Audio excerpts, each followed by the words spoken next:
جی مفتی صاحب، ایک بہن سرگودا سے پوچھتی ہیں کہ مجھے ہمیشہ سے نقاب کرنے کی عادت ہے لیکن میرے شوہر کو پسند نہیں، لیکن میں پھر بھی ان کی مرضی کے خلاف ان کے ساتھ باہر جاتے ہوئے نقاب کر لیتی ہوں، لیکن اب وہ کہتے ہیں میں تمہیں اجازت نہیں دیتا کہ تم اتنا سخت پردہ کرو جبکہ تم میری حکم عدولی کر کے گناہ گار ہوتی ہو، ایسے میں میرے لیے حکم شرع کیا ہوگا؟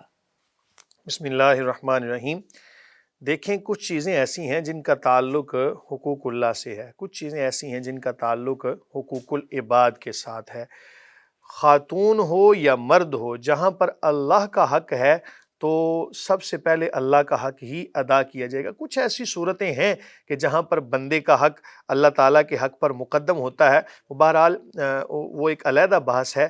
ہمارا موضوع بحث یہ ہے کہ کیا اگر مرد بیوی کو کہے کہ تم پردہ نہ کرو، تو یاد رکھیں کہ جب اللہ تعالیٰ نے پردہ کرنے کا حکم دیا ہے تو خاوند کو بھی ایسے معاملات کے اندر ہوش کے ناخن لینے چاہیے۔ اللہ تعالیٰ فرماتا ہے تعاونوا علی البر والتقوی ولا تعاونوا علی الاثم والعدوان، کہ بھلائی کے کاموں میں ایک دوسرے کے ساتھ تعاون کرو اور گناہ کے کاموں میں ایک دوسرے کی معاونت نہ کرو۔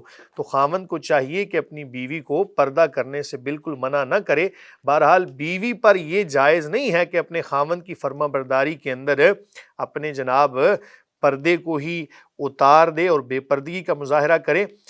اس کے اندر یاد رکھیں کہ اگر خاوند آپ کو نماز پڑھنے سے منع کرے تو کیا آپ نماز چھوڑ دیں گی؟ یقیناً نہیں چھوڑیں گی، آپ کو نماز پڑھنا لازم ہے۔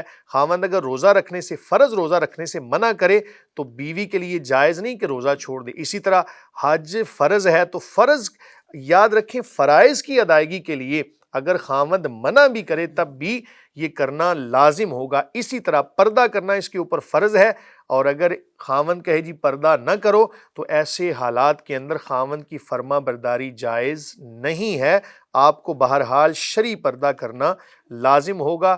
ایسے حالات کے اندر خاوند کی حکم عدولی نہیں ہوگی، بلکہ خاوند کو اچھے طریقے سے سمجھائیں، لیکن اس کا مطلب ہرگز یہ نہیں کہ آپ اس کے آگے اس طرح بولنا شروع کر دیں کہ نہیں جی مجھے اللہ تعالیٰ حکم دیتا ہے۔ حکمت بھی مومن کو سکھائی گئی ہے، اور حکمت مومن کا سب سے بڑا ہتھیار ہے۔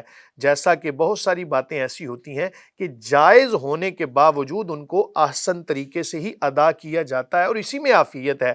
اور آپ اپنے خاوند کو احسن طریقے سے حیا کے دائرہ کار کے اندر رہ کر، ادب کے دائرہ کار کے اندر رہ کر سمجھاتی رہیں۔ ہم امید کرتے ہیں کہ آپ کے خاوند کو مسئلہ سمجھ آئے گا۔ جی مفتی صاحب، ایک اور سوال ملتان سے ایک بہن پوچھتی ہیں